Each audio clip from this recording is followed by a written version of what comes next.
রামু সবজিওয়ালা রোজ সবজি বিক্রি করতে যেত। সবজির সাথে কিছু কিছু ফলও রাখত।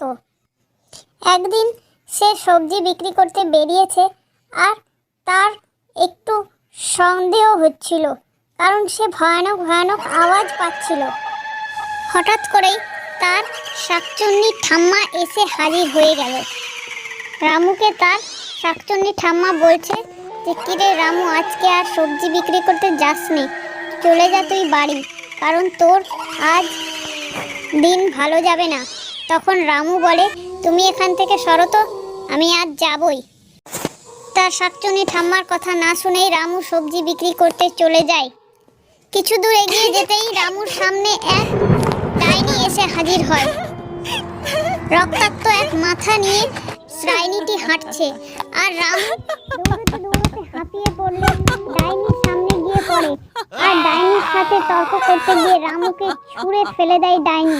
রামু তার শাকচুন্নি ঠাম্মার কথা না শোনায় সে প্রাণ হারালো। তো বন্ধুরা, গল্পটি ভালো লাগলে গল্পে লাইক, শেয়ার, কমেন্ট করে দিও, আর চ্যানেলটাকে সাবস্ক্রাইব করে দিও। তো দেখা হচ্ছে পরের গল্পের সাথে।